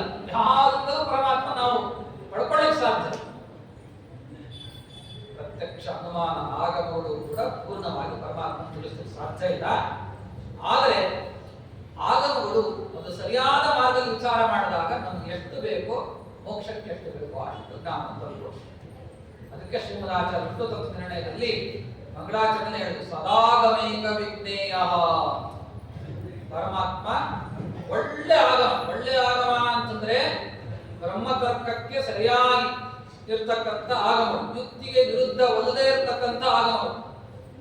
ಅಂಥ ಆಗಮಗಳಿಂದ ಪರಮಾತ್ಮನ ನಾವು ನಮ್ಮ ಯೋಗ್ಯತೆಗೆ ಅಷ್ಟೇ ತಿಳ್ಕೋ, ಮೋಕ್ಷಕ್ಕೆ ಎಷ್ಟು ಬೇಕೋ ಅಷ್ಟು ಅದು ಪೂರ್ಣವಾದ ತಿಳ್ಕೊಳ್ಳೋಕೆ ಸಾಧ್ಯ ಇಲ್ಲ. ಆ ದೃಷ್ಟಿಯಿಂದ ಶ್ರೀಮದಾಚಾರ್ಯ ವಾಸುದೇವ ಅಪರಿಮೇಯ ಸುಧಾಮನ್ ಅಂತ ಶಬ್ದ ಇಟ್ಟಿದ್ದಾರೆ ಶ್ರೀಮದಾಚಾರ್ಯ. ಆ ಸುಧಾಮನ್ ಅಂತಂದ್ರೆ ದೇವರು ನೋಡ್ಲಿಕ್ಕೆ ಹಿಂಗಿದ್ದಾನೆ ಅಂತಂದ್ರೆ ಆ ಸುಧಾಂಶು ಅಂತ ಕರೆಸಿಕೊಂಡಿರ್ತಕ್ಕಂಥ ಚಂದ್ರ, ಆ ಚಂದ್ರನನ್ನು ಅನಂತ ಚಂದ್ರನನ್ನು ಮೀರಿಸ್ತಕ್ಕಂಥ ಕಾಂತಿ ಪರಮಾತ್ಮ. ಹಾಗಿದ್ರೆ ನಾವು ಕಾವ್ಯದಿಂದ ಪರಮಾತ್ಮ ವರ್ಣಿಸೋಣ ಅಂತಂದ್ರೆ ಏನ್ ವರ್ಣನೆ ಮಾಡ್ತೀವಿ? ಕವಿಗಳು ಪಾಪ ಚೆನ್ನಾಗಿದ್ದ ನೋಡ್ಲಿಕ್ಕೆ ಅಂದ್ರೆ ಮುಖಂ ಚಂದ್ರೋ ವಿರಾಜತೆ ಅಂತ ಹೋಲಿಕೆ ಮಾಡ್ತಾರೆ. ಚಂದ್ರನ ಮುಖ ಇದೆ ಅಂತ, ದೇವರ ಎಂಥ ಮುಖ ಇದೆ ಅಂತ ವರ್ಣನೆ ಮಾಡೋಣ. ದೇವರಂತ ಇನ್ನೊಂದು ವಸ್ತು ಇದೆ, ಉಪಮಾ ಅಂತ ಕರೀತಾರೆ. ಹೋಲಿಕೆಗೆ ಉಪಮಾ ಅಂತ ಕರೀತಾರೆ. ಆ ಪರಮಾತ್ಮನಿಗೆ ಯಾವ ಅಲಂಕಾರಕ್ಕೂ ಸಿಕ್ಕಾಕೊಳ್ಳಲ್ಲ. ಅಲಂಕಾರ ಶಾಸ್ತ್ರ ದೊಡ್ಡ ಸಬ್ಜೆಕ್ಟ್ ಇದೆ, 3-4 ವರ್ಷ ಓದ್ಬೇಕು. ಹೋಲಿಕೆಯನ್ನು ಕೊಡುವ ಅಲಂಕಾರ ಶಾಸ್ತ್ರ. ಆ ಅಲಂಕಾರ ಶಾಸ್ತ್ರ ನೋಡೋದಾದ್ರೆ ದೇವರಿಗೆ ಅಲಂಕಾರ ಶಾಸ್ತ್ರದಿಂದ ನಾವು ಸ್ವಲ್ಪ ಸ್ತೋತ್ರ ಮಾಡೋಣ ಅಂತಂದ್ರೆ ದೇವರಂತ ಮತ್ತೊಂದು ವಸ್ತು ಹೋಲಿಕೆ ಕೊಡ್ಲಿಕ್ಕೆ ಸಾಧ್ಯನೇ ಇಲ್ಲ. ದಪ್ಪ ಇದ್ದಾನೆ ಅಂದ್ರೆ ಆನೆ ಅಂತಿದ್ದಾನೆ ಅಂತ ಅನ್ಬೋದು, ಚಡ್ಲಿಗಿದ್ದಾನೆ ಬಾಡೆ ಹೆಸರಿದ್ದಂಗಿದ್ದಾನೆ ಅಂತ ಅನ್ಬೋದು, ಒಳ್ಳೆ ಕಾಂತಿಯುಕ್ತವಾದ ಮುಖ ಇದೆ, ಸೂರ್ಯ ಇದ್ದಂಗೆ ಚಂದ್ರ ಇದ್ದಂಗೆ ಅಂತ ಹೇಳ್ಬೋದು. ದೇವರಿಗೆ ಏನಂತ ಹೇಳ್ಬೇಕು, ಹೆಂಗಿದ್ದಾನೆ ಅಂತ ಹೇಳ್ಬೇಕು ದೇವರು. ಇದೆಲ್ಲವನ್ನೂ ಮೀರಿದ್ದಾನೆ ಪರಮಾತ್ಮ. ಅನಂತ ಸೂರ್ಯರ ಅನಂತ ಚಂದ್ರರ ಕಾಂತಿಯನ್ನೂ ಮೀರಿಸಿರ್ತಕ್ಕಂಥ ಪರಮಾತ್ಮನ ಆ ಒಂದು ರೂಪವಾದ ಪ್ರಯುಕ್ತವಾಗಿ ದೇವರಿಗೆ ಹೆಸರು ಸುಧಾಮನ್ ಅಂತ. ಸುಧಾಮನ್ ಅಂದ್ರೆ ಎಲ್ಲರಿಗಿಂತಲೂ ಎಲ್ಲಾ ಚರಾಚರ ಪ್ರಪಂಚಕ್ಕಿಂತಲೂ ಕೂಡ ಅನಂತ ತೇಜಸ್ಸು ಉಳ್ಳವ ಅಂತ. ಸುಧಾಸ್ಯಾಸ್ತಿ ಸುಧಾಮನ್, ತೇಜಸ್ಸು ಎಲ್ಲರಿಗಿಂತಲೂ ಬಹಳ ಹೆಚ್ಚಾಗಿರೋದ್ರಿಂದ ಸುಧಾಮನ್ ಅಂತ ದೇವರ ಹೆಸರು. 2 ಅಂಶ ಗೊತ್ತಾಯಿತು. ಯಾವುದೇ ಪ್ರಮಾಣಕ್ಕೆ ಸಿಲುಕದವನಲ್ಲ ವಾಸುದೇವ. ದೇವರಷ್ಟು ತೇಜಸ್ಸು ಯಾರಿಗೂ ಇಲ್ಲ ಅಂತ ನಾವು ದೇವರನ್ನ ಆರಾಧನೆ ಮಾಡಿದ್ರೆ ನಮಗೂ ಒಳ್ಳೆ ರೂಪ ಬರುತ್ತೆ, ಒಳ್ಳೆ ತೇಜಸ್ಸು. ಅಷ್ಟೇ ಅಲ್ಲ, ಶುದ್ಧ ಸದೋದಿತ ಸುಂದರಿಕಾಂತ. ಶುದ್ಧ ಸದೋದಿತ ಅಂತ ಅದ್ಭುತವಾಗಿರ್ತಕ್ಕಂಥ ಶಬ್ದ ಇಟ್ಟಿದ್ದಾರೆ. ಸುಧಾಮನ್ ಇನ್ನೊಂದು ಅರ್ಥ ಹೇಳಿದ್ದಾರೆ. ಧಾಮ ಧಾಮ ಅಂದ್ರೆ ಮನೆ ಅಂತ ಅರ್ಥ. ಒಳ್ಳೆ ಮನೆ ಉಳ್ಳವ ಪರಮಾತ್ಮ. ದೇವರ ಮನೆ ಯಾರ್ಯಾರು ಇದೆಯಾ? 2 ರೀತಿ ನೋಡೋಣ. ಒಂದು ದೇವರ ಮನೆ ಯಾವುದು? ವೈಕುಂಠ. ಆ ವೈಕುಂಠದಂತ ಮನೆ ಜಗತ್ತಿನಲ್ಲಿ ಎಲ್ಲಾದ್ರೂ ಕೂಡ ಯಾರಿಗಾರು ಇದೆಯಾ? ಬೇರೆ ದೇವತೆಗಳಿಗೆ ಯಾರಿಗೂ ಇಲ್ಲ. ವೈಕುಂಠ ವರ್ಣನೆ ಅಂತ ವಾದರಾಜಸ್ವಾಮಿ ಅದ್ಭುತವಾದ ಗ್ರಂಥವನ್ನೇ ಮಾಡಿದ್ದಾರೆ. ಆ ವೈಕುಂಠ ಎಂತಾದ್ರು ಮತ್ತೆ ಅದೆಲ್ಲವೂ ಕೂಡ ಎಲ್ಲ ಫ್ರೆಶ್, ಯಾವುದು ಕೂಡ ಬಳಸಿದ್ದು ಏನೇನಿಲ್ಲ. ಆ ವೈಕುಂಠ ಅಂದ್ರೆ ಸಕಲ ಐಶ್ವರ್ಯಕ್ಕೆ ಅಭಿಮಾನಿ ಆಗಿರ್ತಕ್ಕಂಥ ಲಕ್ಷ್ಮೀ ದೇವಿಯೇ ವೈಕುಂಠ ರೂಪದಲ್ಲಿದ್ದಾಳೆ. ಇನ್ನೇನು ಹೇಳ್ಬೇಕು? ಹಣ್ಣು ಇರ್ತದೆ, ದೊಡ್ಡ ಗಾರ್ಡನ್ ಇರ್ತದೆ. ಆ ಹಣ್ಣು ಹೂವುಗಳು ನಿತ್ಯ ಸುಗಂಧವನ್ನು ಸೂಸ್ತಕ್ಕಂಥ. ಇಲ್ಲಿ ಸ್ವಲ್ಪ ತಿಂದ್ರೆ ಬಾಡೋದಿಲ್ಲ, ಧೂಳು ಮತ್ತೆ ಸುಗಂಧನೂ ಇರೋದಿಲ್ಲ. ಆದರೆ ವೈಕುಂಠದಲ್ಲಿ ಘಮ ಘಮ ಘಮ ಅಂತ ಯಾವಾಗಲೂ ಪರಿಮಾಣ 24/7. ಅದರ ಸುಗಂಧ ಕಮ್ಮಿನೇ ಆಗಲ್ಲ. ಇವತ್ತಲ್ಲ ಅನಂತ ಕಾಲ ಹೋದ್ರೂ ಕೂಡ ಅಷ್ಟೇ ಸುಗಂಧ ಇರುತ್ತೆ. ಹಣ್ಣು, ಆ ಹಣ್ಣು ಎಂಥ ಸ್ವಾದ. ಕಿತ್ತೋಡ್ರೆ ಮತ್ತೆ ಹಣ್ಣು ಕಚ್ಚಾಗಲ್ಲ ಅಂತಿಲ್ಲ. ಮತ್ತೆ ಕಿತ್ತಿರ್ತಕ್ಕಂಥ ಹಣ್ಣು ಮತ್ತೆ ಅಲ್ಲ ಹಂಗೆ ನೀವು ತಿನ್ಬೋದು, ತಿಂದ ಮೇಲೆ ಕಚ್ಚಾಯಿತು ಅಂತಿಲ್ಲ. ಯಥೇಷ್ಟವಾದ ಭೋಗ. ಹೇಳಲಿಕ್ಕೆ ಇದೆಲ್ಲ ಸುಳ್ಳು ಅಂತ ಅನ್ಸ್, ಕೇಳಲಿಕ್ಕೆ ಸುಳ್ಳು ಅಂತ ಅನ್ಸ್. ಆದರೆ ಮುಕ್ತರಾಗಿರ್ತಕ್ಕಂಥ ಶೇಷಾದಿ ದೇವತೆಗಳು ಹೇಳ್ತಾರೆ ಇದು ಸತ್ಯ, ಇಂಥ ದೇವರಿಗೆ ಆ ವಿರಜಾ ನದಿ ಎಂಥ ನದಿ ಅದು, ಸ್ನಾನ ಮಾಡಿದ್ರೆ ಸಾಕು ಸಂಸಾರನೇ ಹೋಗುತ್ತೆ. ಲಿಂಗೇಶ್ವರ ದೇವ ಭಂಗ ಆಗಿರುತ್ತೆ, ಅಂತ ನದಿ ಹರಿತಾ ಇದೆ. ಆ ನದಿಯ ತಟಾಕದಲ್ಲಿ ವೈಕುಂಠ ಇದೆ. ಮತ್ತೆ ಇಂಥ ಲಕ್ಷ್ಮೀ ದೇವಿಯೇ ನೀರಾಗ ಹರಿತಾ ಇದ್ದಾರೆ. ವಿರಜಾ ನದಿ ಯಾರು? ಲಕ್ಷ್ಮೀ ದೇವಿಯೇ ವಿರಜಾ ನದಿ ಯಾರು ಹರಿತಾ ಇದ್ದಾರೆ. ಇಂಥ ಅದ್ಭುತವಾದ ಮನೆ ಯಾರಿಗಾದ್ರೂ ಇದೆಯಾ? ಯಾರು ಇಲ್ಲ. ಅದಕ್ಕೋಸ್ಕರ ದೇವರನ್ನ ಶ್ರೀಮದಾಚಾರ್ಯ ಸುಧಾಮನ್, ಒಳ್ಳೆ ಮನೆ ಉಳ್ಳವ. ಆ ಮನೆ ಬಿಟ್ಟು 14 ಲೋಕ ಯಾವುದು? ದೇವರ ಮನೆನೇ. ಯಾರಿಗಾದ್ರೂ ಕೂಡ 14 ಲೋಕದಷ್ಟು ಸೈಟ್ ಇದೆಯಾ? ಸಾಧ್ಯ ಉಂಟಾ? ಎಂಥ ಶ್ರೀಮಂತರಿಗೂ ಸಾಧ್ಯ. ಒಂದು ಊರನ್ನು ಬೇಕಾದ್ರೆ ಖರೀದಿ ಮಾಡಿ, ಬೇಕಾದ್ರೆ ಒಂದು ದೇಶ ಖರೀದಿ ಮಾಡಬಹುದು. ಆದ್ರೆ ಇಡೀ ಅಖಿಲಾಂಡ ಕೋಟಿ ಬ್ರಹ್ಮಾಂಡವನ್ನ ತಾನೇ ಸೋಲು ಓರ್ನರಾಗಿರ್ತಕ್ಕಂಥ ಅಂಥ ಒಳ್ಳೆ ಮನೆ ಯಾರಿಗಾದ್ರೂ ಇದೆ ಅಂದ್ರೆ ಅದು ಪರಮಾತ್ಮನಿಗೆ ಮಾತ್ರ ಇದೆ. ಆ ಕಾರಣದಿಂದ ಪರಮಾತ್ಮನಿಗೆ ಸುಧಾಮನ್, ಒಳ್ಳೆ 14 ಲೋಕವೆಂಬತಕ್ಕಂಥ ಮನೆ ಉಳ್ಳವ. ಅವನಿಗೆ ಸುಧಾಮನ್ ಸುಧಾಮನ್ ನಿತ್ಯ ಸ್ತೋತ್ರ ಮಾಡಿ ಒಳ್ಳೆ ಮನೆ ಸಿಗುತ್ತೆ. ನಮ್ಮ ಯೋಗಕ್ಕೆ ತಕ್ಕಂಥ ಒಳ್ಳೆ ಮನೆ ಪರಮಾತ್ಮ ಕೊಡ್ತಾರೆ. ಹೀಗೆ ಆ ಪರಮಾತ್ಮನನ್ನ ಯಥಾರ್ಥವಾದ ಸ್ತೋತ್ರ ಶ್ರೀಮದಾಚಾರ್ಯ ಕೂಡ ಮಾಡಿ ಅಪರಿಮಿತವಾದ ತೇಜಸ್ವಿ ಉಳ್ಳವ, ವೈಕುಂಠ ಎಂಬತಕ್ಕಂಥ ಮನೆ ಉಳ್ಳವ, 14 ಲೋಕ ಎಂಬತಕ್ಕಂಥ ಮನೆ ಉಳ್ಳವ. ಇಂಥ ಅಚಿಂತ್ಯದ್ಭುತವಾಗಿರತಕ್ಕಂಥ ಪರಮಾತ್ಮ ಇಷ್ಟು ರೀತಿಯಾದ ಗುಣಗಳು ಉಳ್ಳವ. ಮೇಲೆ ಶುದ್ಧ ಸದೋದಿತ ಸುಂದರಿಕಾಂತ ಅಂತ ಅದ್ಭುತವಾದ ವಿಷಯವನ್ನು ಕೊಡ್ತಾರೆ. ಶುದ್ಧ ಸದೋದಿತ ಅಂತ ಪರಮಾತ್ಮ ಅವತಾರ ಮಾಡೋದು ಶುದ್ಧ ಅವತಾರ. ನಾವು ಹುಡ್ತೀವಿ, ನಾವು ಹುಟ್ಟಬೇಕಾದ್ರೆ ತಾಯಿಯ ಗರ್ಭದಲ್ಲಿ ಬಿದ್ದು ಬರ್ತೀವಿ. ಆ ತಾಯಿಯ ಗರ್ಭದಲ್ಲಿ ಬಿದ್ದು ಅದೆಲ್ಲ ಕಷ್ಟ ಕಾರ್ಪಣ್ಯಗಳನ್ನ ಅನುಭವಿಸೇ ಬರ್ತೀವಿ. ನಾವು ಗರ್ಭದಲ್ಲಿದ್ದಾಗೂ ಕಷ್ಟನೇ. ಅದೆಂಥ ಮತ್ತೆ ಮಲಮೂತ್ರದ ಕೂಪದ ಮೇಲೆ ಬಿತ್ತಿರ್ತೀವಿ ನಾವು. ಗರ್ಭವಾಸ ಅಂದ್ರೆ ತಿಳ್ಕೊಂಡಿದ್ದೀರಿ, ಬಟ್ ತಾಯಿ ಹೊಟ್ಟೆಲಿ ಇರೋದು ಅಂದ್ರೆ ಮಲಮೂತ್ರ ಕೆಳಗೆ ಹರಿತಾ ಇರುತ್ತೆ. ಅದ್ರ ಮೇಲೆ ನಾವು ಗರ್ಭದ ಗತವಾದ ಶಿಶು ಬಂದಿರುತ್ತೆ. ಅದನ್ನು ಕಟ್ಟಾಕ್ಬಿಟ್ಟಿರ್ತಾನೆ. ಮತ್ತೆ ದೇವರು ಬಿಡಿಸ್ಕೊಳ್ಳಿಕ್ಕಾಗಲ್ಲ. ಅದನ್ನು ಕ್ರಿಮಿಕೀಟಗಳು ಕಚ್ತಾ ಇರ್ತದೆ. ಗರ್ಭವಾಸ ಯಾರನ್ನ ನೀವು ಕೇಳಿರ್ತೀರಿ. ಕಪಿಲಗೀತೆಯಲ್ಲಿ ಹೇಳ್ತಾನೆ ಪರಮಾತ್ಮ, ಅದು ಬೇಡ ಬೇಡ ಅಂತ. ಅಯ್ಯಪ್ಪ, ಈ ಗರ್ಭವಾಸ ಯಾವಾಗ ಬಿಡಿಸ್ತೀವೋ ಸ್ವಾಮಿ? ಬಿಡಿಸ್ಕೊಳ್ಳಿಕ್ಕಾಗ್ತಾ ಇಲ್ಲ, ಕಟ್ಟಾಕ್ಬಿಟ್ಟಿದ್ಯಾ ಒಳಗಡೆ. ಆ ಗರ್ಭ ನಾಡ ಸುತ್ತಿಟ್ಬಿಟ್ಟಿದ್ಯಾ, ಕೈಕಾಲು ಆಡಿಸ್ಲಿಕ್ಕೂ ಅವಕಾಶ ಇಲ್ಲ ಅಲ್ಲಿ ಸರಿಯಾಗಿ. ಆ ಕಡೆ ಈ ಕಡೆ ಬಿಡಿಸ್ಕೊಂಡು ಹೋಗೋಣ ಅಂದ್ರೆ ಎಲ್ಲೂ ಉಪಾಯ ಕಾಣ್ತಾ ಇಲ್ಲ, ಯಾವ ದ್ವಾರ ಕಾಣ್ತಾ ಇಲ್ಲ. ಮೇಲೆ ತಾಯಿ ತಿನ್ನುವ ಅನೇಕ ಪದಾರ್ಥಗಳು, ಉಪ್ಪು, ಹುಡಿಗಾರ, ಮೊಸರಿ, ಬಾಬ ಎಲ್ಲವೂ ಅಗ್ನಿಯಾಗಿ ಸುಡ್ತಾ ಇರುತ್ತಾರೆ. ಇಂಥ ರೀತಿಯಾಗಿರ್ತಕ್ಕಂಥ ಯಾತನೆ ಗರ್ಭವಾಸದ ಯಾತನೆ. ಆಗ ನಾವು ಹೊರಗೆ ಬಂದ್ರೆ ಎಲ್ಲಿಂದ ಬರ್ತೀವಿ ಅಂದ್ರೆ, ನಾನಂಥವ್ರು ಇಂಥವ್ರು ಹೇಳ್ಕೊಂಡು ತಿರುಗ್ತಾ ಇರ್ತೀವಿ ಅಹಂಕಾರದಿಂದ. ಅಂಥವ್ರು ಇಂಥವ್ರು ಅಂತ. ಆದ್ರೆ ನಾವೆಲ್ಲಿಂದ ಬಂದಿದ್ದು ಅಂತ ಸ್ವಲ್ಪ ಅರ್ಥ ಮಾಡ್ಕೊಂಡು, ಮಲಮೂತ್ರದ ದ್ವಾರಕ ಬಂದವರು ನಾವು. ಬಹಳ ಕ್ಲೀನ್ ನಾನು, ಬಹಳ ಇದು ಶುದ್ಧ ನಾನು ಅಂತ ನಾವು ಹೇಳ್ಕೊಂತೀವಲ್ಲ, ಏನ್ ಶುದ್ಧ ನಾವು? ಬರಬೇಕಾದ್ರೆ ಬಂದಿದ್ದೇ ಮಲಮೂತ್ರ ದ್ವಾರದಿಂದ ನಾವು ಬಂದಿದ್ದೀವಿ. ಇಂಥ ನಾವು ಏನು ಅಹಂಕಾರ ಪಡಬೇಕು? ದಾಸರಂತ ಮಲಮೂತ್ರ ದ್ವಾರದಿಂದ ಗೊಡಗೊಡೋ ಅಂತ ಹೇಳಿ ಅರ್ಥ ಬಂದಿರತಕ್ಕಂಥ ನಾವು ಇಲ್ಲ ನಾನೇ ನನ್ನದೇ ಅಂತ ಅಹಂಕಾರ ಪಡ್ತೀವಲ್ಲ, ಎಂಥ ದಡ್ಡರು ನಾವು. ಅಂದ್ರೆ ಪರಮಾತ್ಮ ಅಂದರೆ ಶುದ್ಧ ಸದೋದಿತ ಸುಂದರಿ ಕಾಂತ. ಪರಮಾತ್ಮನ ಅವತಾರ ಸದೋದಿತ. ಯಾವಾಗಲೂ ಕೂಡ ಪರಮಾತ್ಮನ ರೂಪ ಅವತಾರಗಳಿದ್ದೇ ಇರುತ್ತೆ. ಸದೋದಿತ ಶಬ್ದಕ್ಕೆ ಯಾವಾಗಲೂ ಉದಿತನಾಗಿರ್ತಾನೆ. ಯಾವಾಗಲೂ ತನ್ನ ರೂಪಗಳನ್ನ ಎಲ್ಲಾ ಕಡೆಯಲ್ಲೂ ಕೂಡ ಇಟ್ಟಿರ್ತಾನೆ. ಯಾವಾಗ ತೋರಿಸ್ಬೇಕು, ಯಾರಿಗೆ ತೋರಿಸ್ಬೇಕು ಅಂತ ಹೇಳಿ ಅವನಿಗೆ ಇಚ್ಛೆ ಬರುತ್ತೋ ಅವಾಗ ಮಾತ್ರ ತೋರಿಸ್ತಾನೆ. ಓ, ನರಸಿಂಹ ಅವತಾರ ಆಯ್ತು, ರಾಮ ಅವತಾರ ಆಯ್ತು, ಕೃಷ್ಣ ಅವತಾರ ಆಯ್ತು, ನಾವು ಅನ್ಕೋಬೇಕಂತ. ರಾಮಕೃಷ್ಣ ಅನಂತ ರೂಪಗಳು ಯಾವಾಗಲೂ ಇರೋದೇ. ಭಕ್ತರಿಗೆ ಯಾವಾಗ ತೋರಿಸ್ಬೇಕು ಅವಾಗ ಮಾತ್ರ ತೋರಿಸ್ತಾನೆ. ಸದೋದಿತ, ಶುದ್ಧ ಸದೋದಿತ. ಎಲ್ಲಾ ರೂಪಗಳು ಕೂಡ ಶುದ್ಧವಾದದ್ದೇ, ಯಾವುದೇ ರೀತಿಯಾದ ಕಲ್ಮಶ ಇಲ್ಲದೇ ಇರತಕ್ಕಂಥ. ಯಾಕೆಂದ್ರೆ ಕೃಷ್ಣಾವತಾರ ಹೇಳ್ತೀವಿ ನಾವು, ಅವನಿಂದ ಅವತಾರ ಮಾಡಿದ ತಮದ್ಭುತಂ ಬಾಲಕ ಮಂಬುಜಕ್ಷಣ ಚತುರ್ಭುಜಂ ಶಂಖ ಗದಾದ್ಯುದಾಯುಧಂ. ದೇವರು ಅವತಾರ ಮಾಡಬೇಕಾದ್ರೆ ಶಂಖ ಚಕ್ರ ಪೀತಾಂಬರ ಎಲ್ಲ ಬಂಗಾರದ ಒಡವೆಯನ್ನು ಮೈ ತುಂಬ ಹಾಕೊಂಡ ಪರಮಾತ್ಮ. ವ್ಯತ್ಯಾಸ. ನಾವು ಬರ್ಬೇಕಾದ್ರೆ ಬರಿ ಮೇಲೆ ಬರ್ತೀವಿ, ಬರಿ ಮೇಲೆ ಹೋಗ್ತೀವಿ. ನಾವು ಬರ್ಬೇಕಾದ್ರೆ ಮತ್ತೆ ಬರಿ ಮೇಲೆ ಹೋಗ್ತೀವಿ. ಆದ್ರೆ ಪರಮಾತ್ಮ ಮಾತ್ರ ಅವನು ಪೀತಾಂಬರ ಉಟ್ಕೊಂಡು ಬಂದಿಲ್ಲ. ಯಾರಾದ್ರೂ ಕೂಡ ಪೀತಾಂಬರ ಉಟ್ಕೊಂಡು ಹುಟ್ಟಿದವರು ಯಾರ ಜಗತ್ತನ್ನು ತೋರಿಸಿದ್ರು? ಶುದ್ಧ ಸದೋದಿತ ಸುಂದರಿ ಕಾಂತ.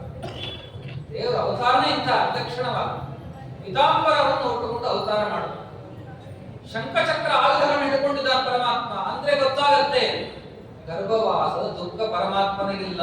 ಶುದ್ಧ ಪರಮಾತ್ಮ, ದೇವರು ಶುದ್ಧ, ಅವನ ಅವತಾರಗಳು ಶುದ್ಧ.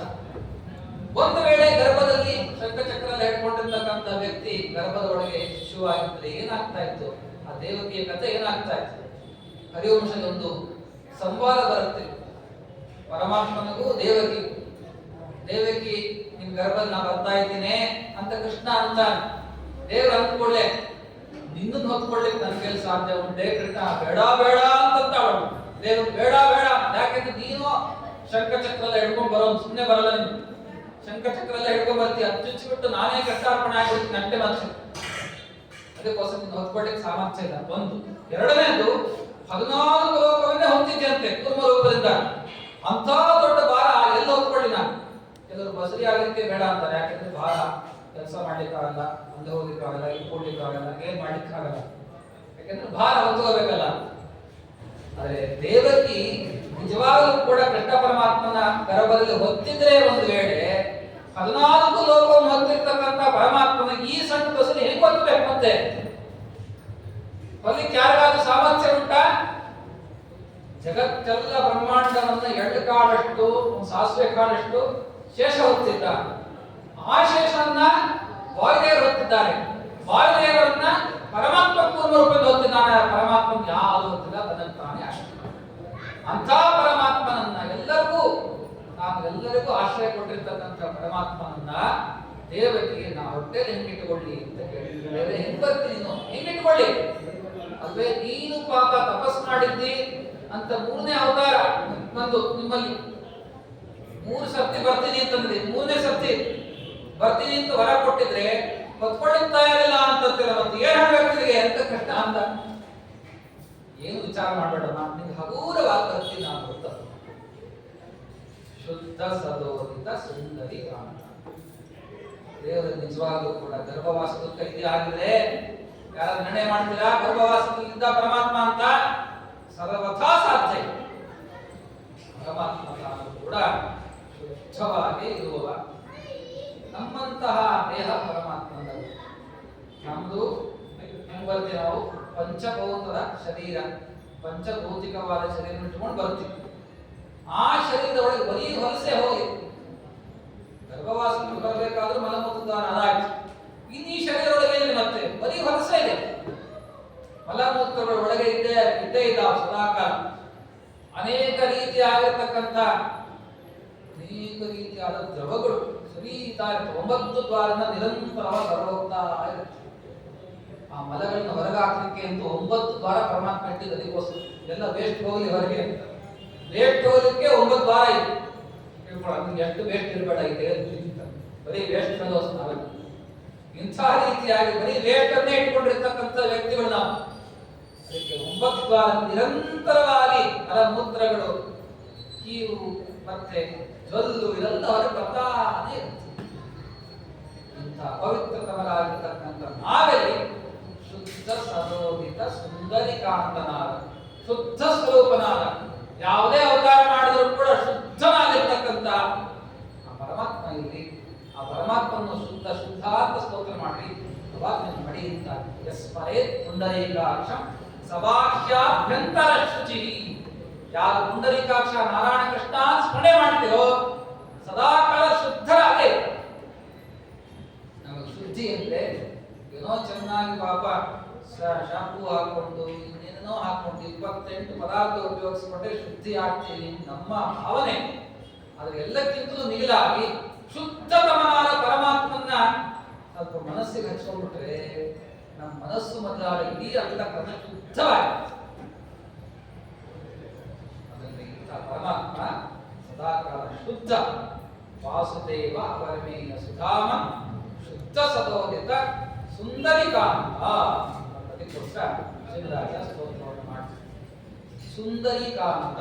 ಸುಂದರಿ ಅಂತ ಯಾರು? ಮತ್ತೆ ಲಕ್ಷ್ಮೀದೇವಿ. ಎಲ್ಲರಿಗಿಂತಲೂ ಕೂಡ, ಇಡೀ ಎಲ್ಲ ಹೆಣ್ಣಿಗಿಂತಲೂ ಕೂಡ ಸುಂದರಿಯಾಗಿರ್ತಕ್ಕಂಥವ್ರು ಯಾರು? ಲಕ್ಷ್ಮೀದೇವಿ. ಸೌಂದರ್ಯಕ್ಕೆ ಅಭಿಮಾನಿ ನಿಮಗಿರಬೇಕು. 32 ಲಕ್ಷಣ ಅವಳು.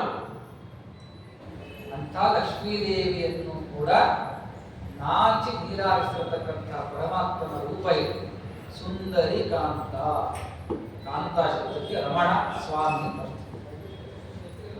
ಆ ಸುಂದರಿಯಾಗಿರ್ತಕ್ಕಂಥ ಲಕ್ಷ್ಮೀದೇವಿಯ ಮನಸ್ಸನ್ನು ಹರಣ ಮಾಡತಕ್ಕಂಥದ್ದು. ಕಾಂತ ಶಬ್ದಕ್ಕೆ ಮನೋಹರ ಅಂತ ಅರ್ಥ.